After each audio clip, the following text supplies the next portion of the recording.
Salut,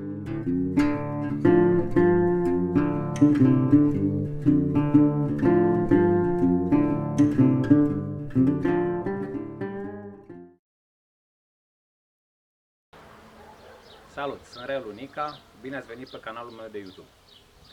Pentru că în curând o să avem libertatea să ieșim la grătar, am să vă arăt cum fac eu grătarul. Cineva mă atenționează că știe. Drept urmare o să facem două tipuri de grătar. Grătar cu cărbuni, grătar cu lemne. Și o să vedem cum le aprindem foarte ușor. Avem grătarul cu lemne. Două bucăți de lemn mai lungi, două mai scurte și, după cum povesteam, lemne mai groase, mai medii și cele mai mici. Ne apucăm și construim foarte ușor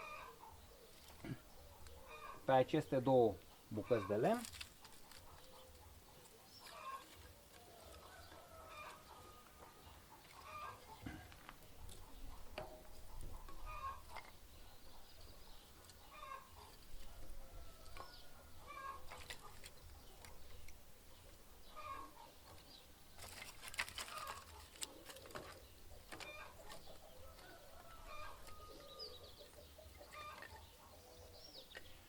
Așezând lemnele în grătar efectiv, vor avea suficient oxigen sub ele, să se oxigeneze corect și să ardă foarte bine. Mai departe, pentru că suntem pe tehnici de supraviețuire, vom folosi întotdeauna fat wood și cuțit.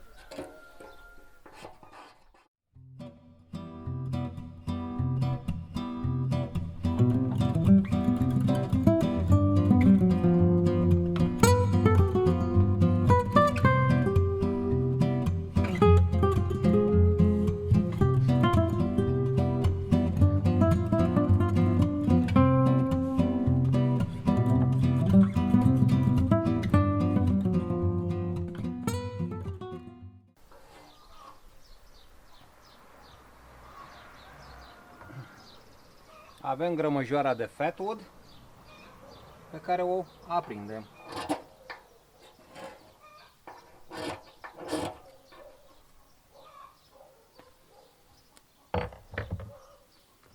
Luăm construcția de mai devreme și o așezăm pe foc.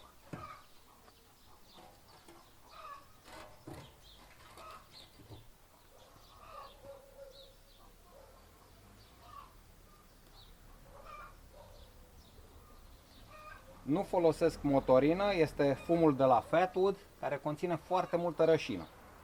De aici iese acest fum negru.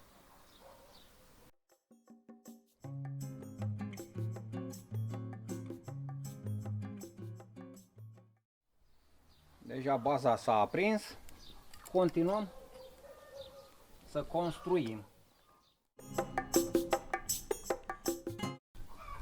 Vedeți că între lemne las spațiu pentru oxigen.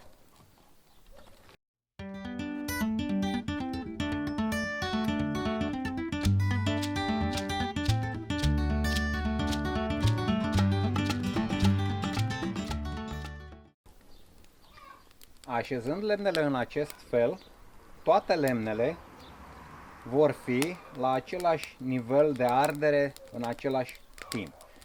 Deci vom avea cea mai mare cantitate de jar disponibilă făcută cu ajutorul lemnelor.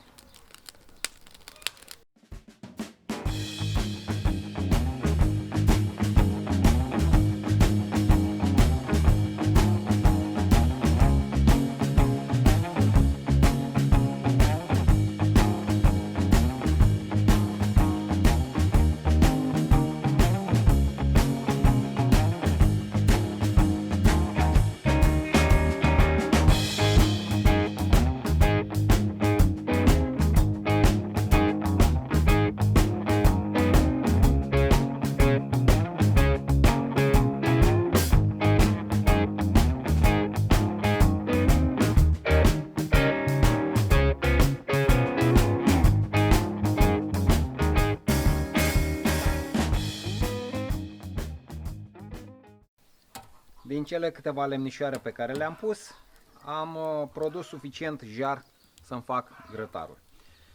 La grătar nu folosim niciodată hidrocarburi, respectiv să aprindem grătarul cu benzină, motorină, gaz lampant sau alte produse chimice. Nu aruncați chiștoacele de țigară în timpul focului, nu le aruncați în jar, pentru că absolut toate substanțele conținute de chiștocul de țigară ajung pe carnea dumneavoastră. Mai departe o să exersăm aprinsul grătarului cu cărbuni. În continuare facem grătarul cu cărbuni. Grătarul este murdar. Nu mă chinui să-l curăț. Așa.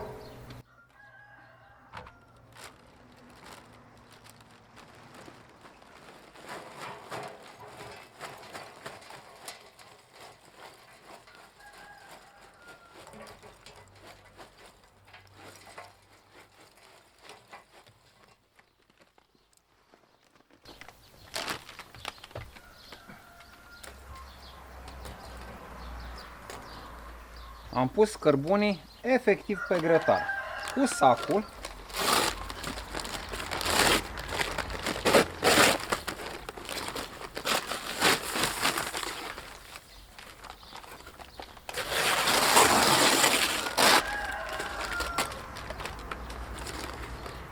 Îl rupem.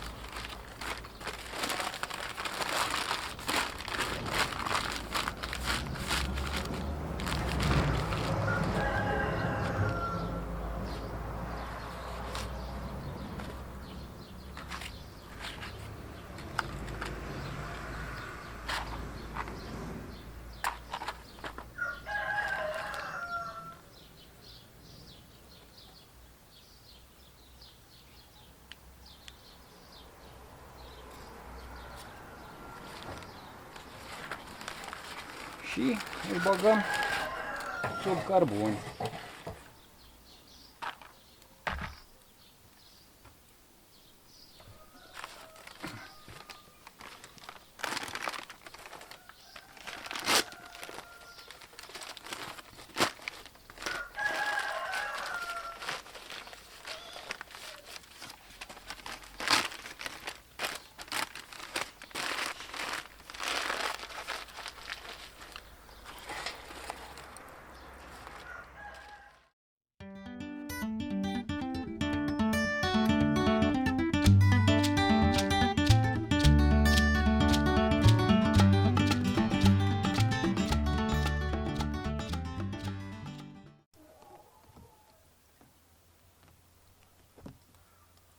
În continuare folosim măinuși de protecție.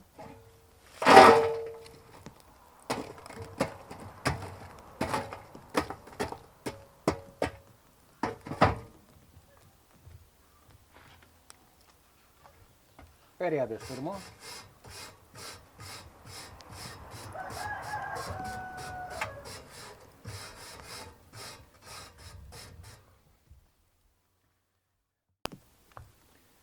Furculiță șuncă.